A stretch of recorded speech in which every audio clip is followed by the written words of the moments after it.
সোজা রাস্তা ছেড়ে এরকম ঘাসের মধ্যে দিয়ে হাঁটে কেন? ডাক্তার ওকে বলেছে যে সবুজ ঘাসে খালি পায়ে হাঁটবে, তোমার বিপি ঠিক থাকবে। হ্যাপি নাকি বিপি ঠিক করার জন্য সবুজ ঘাস দিয়ে হাঁটছে। এদিকে দেখো সামনে এত সুন্দর রাস্তা, ও দেখো দেখো দেখো এইসব দিয়ে হাঁটে।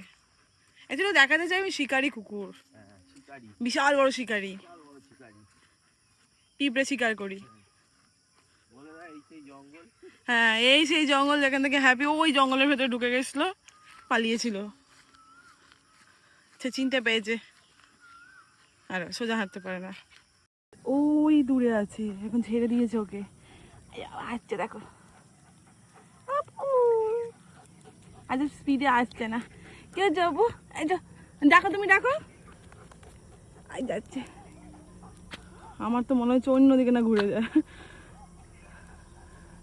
আসলে অনেক দিন ওকে এক্সারসাইজ করানো হয়নি, সেই জন্য আবার নতুন করে শুরু করা হলো। গেছে জিপ পায়ে করে ঝুলতে ঝুলতে দিবি আছে গেছে, ওদিকে যাবে না, সোজা যাও সোজা যাও।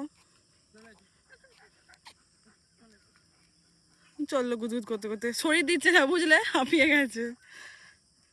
ওটা খুঁজতে দিয়েছো ঘাসের মধ্যে কি করছে, ওকে ওদিকে লাঠি ছোঁড়াছুড়ি হচ্ছে আর ও দেখো কি, ও বাবা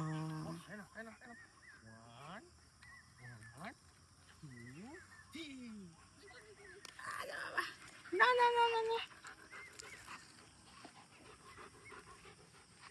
এদিকে